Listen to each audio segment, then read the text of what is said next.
Hey, I'm here in London, and I've been talking about doing a packing video for a while. I'm just kind of shooting bits and pieces, and hopefully it'll all splice together somewhat coherently.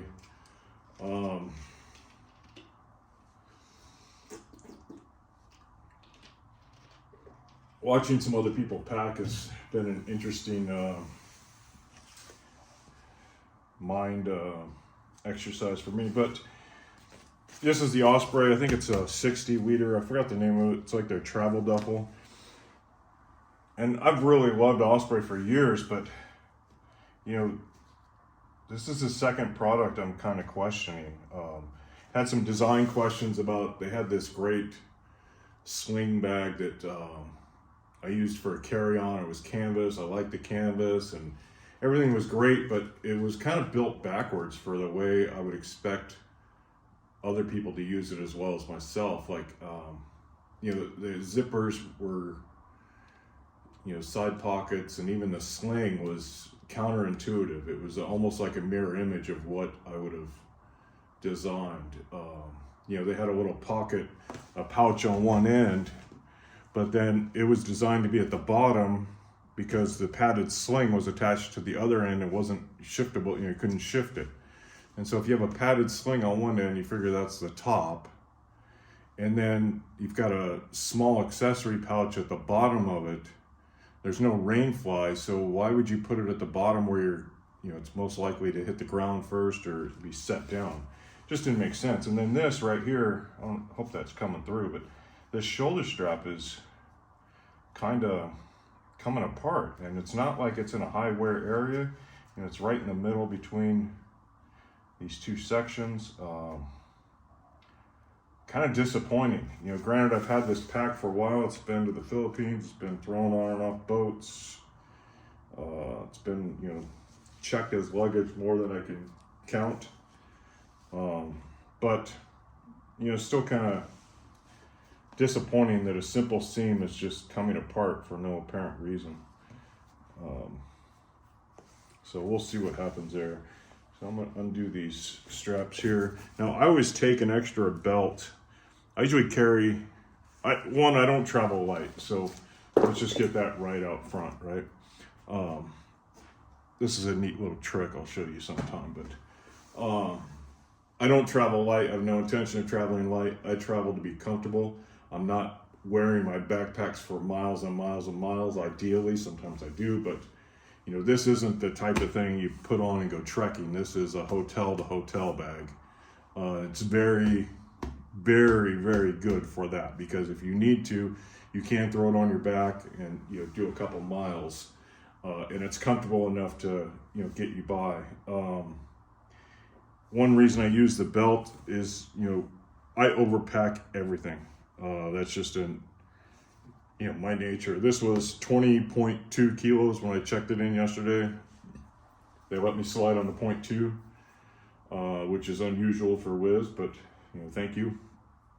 So the belt, just in case the zipper does blow or somebody gets crazy with it, the belt there is just extra protection to keep this flap down. And then if I want a one shoulder, I can take the belt off and go through this sling, and that's this handle, that handle, and make a shoulder sling, and I can one shoulder it if I want. So this comes off and then it opens up.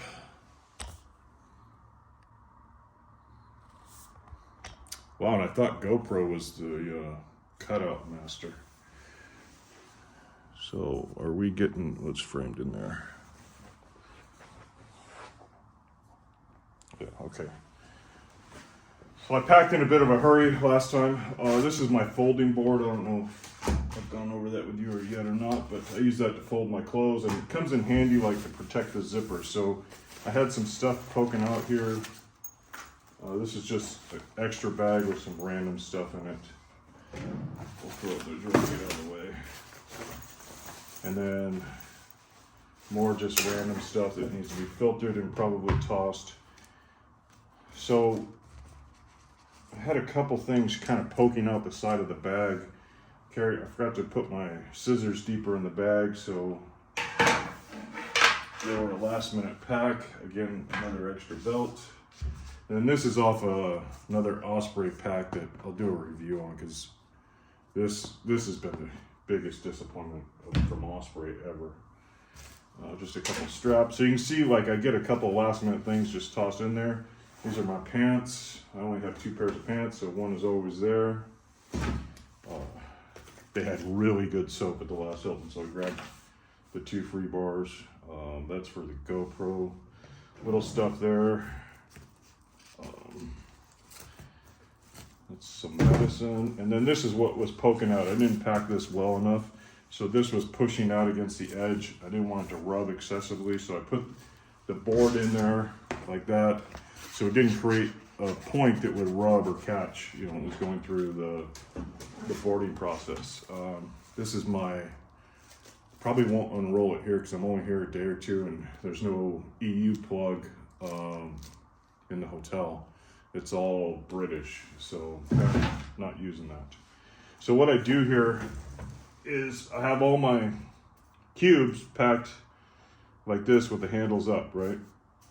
And then I take little half cubes and I push them in here and create some space. And then I drop in things like that power strip and my pot. Never leave home without your pot. And these are last minute pulls out of the dryer. They're still a little damp even now. Some clean socks. Clean socks are priceless. Wrap them in a little bag. I always carry a bunch of extra little sacks just in case I need to wrap something up. And then some trash bags always come in handy.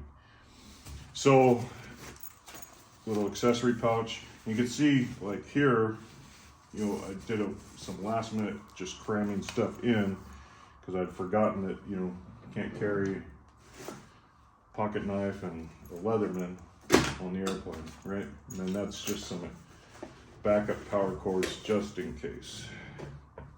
But by using the cubes as bookends and then using the half cubes on one side, it lets me put pressure on the bag this way as opposed to this way or this way or this way, right?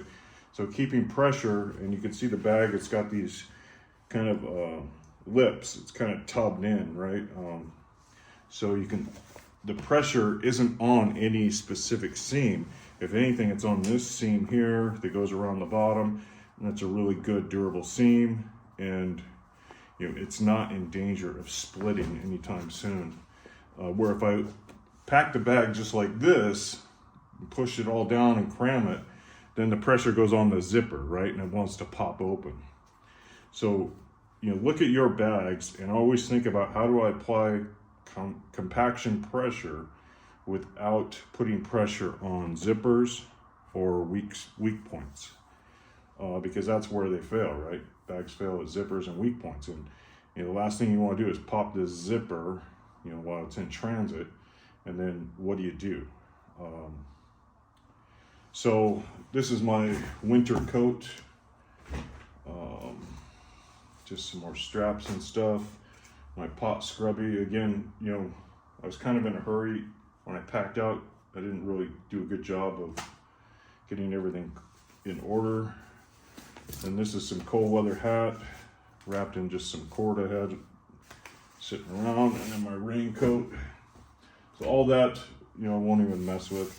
This shrink wrap, I use this all the time. I just carry a roll with me everywhere I go, and you know, it does all kinds of things for me. But then here, this is what I wanted to get to. You can see the little half cubes, right?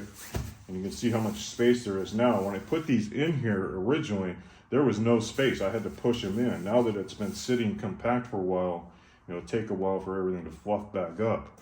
But now that I'm at the hotel, I want to change and go get, I just opened this up. I'm like, okay, that's my sleeping gear. I don't need that. It just stays in the cube. No mosquitoes in my room, no nothing. Oh, that's my shirts. That's what we want, right? Boom. And then we look at this cube and we go, I don't know what's in there. I can't see. Oh, more shirts, right? So this is my shirts and my swim shorts, my nice shirts. I forgot to put these, I call them house shorts, right? Put those on top. Again, I was packing in a hurry. So these are my nice shirts. So I might wear one of those tonight.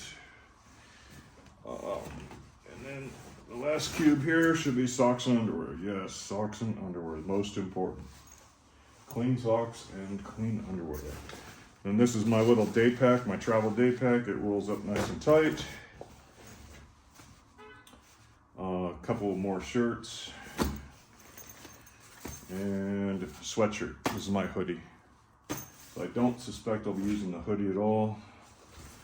I don't suspect I'll be opening this one at all. And then I've just got a couple miscellaneous. These are some lotions.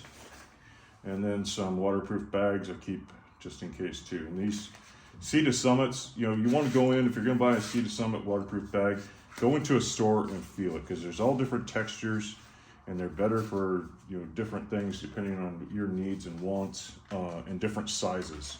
So I love these Sea to Summit bags, but I will never buy one online because it's too hard to discern the fabric. Like, this says it's a 700D waterproof fabric, and this is a 30D waterproof fabric. So if I wanted to replace one of these, I could go back and say, okay, I want that exact thing, blah, blah, blah. Maybe get same color or not, same size or not.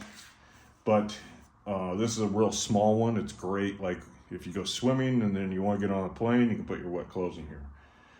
Things like that. Little small things, keep them dry. And then this is a bigger one. It's, you know, similar uses, but you know, it's just larger. And a lot of times I won't carry trash bags. I'll just use these. I've had trash bags at the extra trash bags at the last couple Airbnbs, so I just been carrying those along with me, and then I'll, you know, probably use them out at the next Airbnb. Airbnb is still kind of a, you know, getting used to it with the what to carry from Airbnb to Airbnb. It's like, you know, you go to one, there's no garlic powder, you're there 2 weeks. Do I buy garlic powder for 2 weeks? Do I pack it? Do I don't pack it?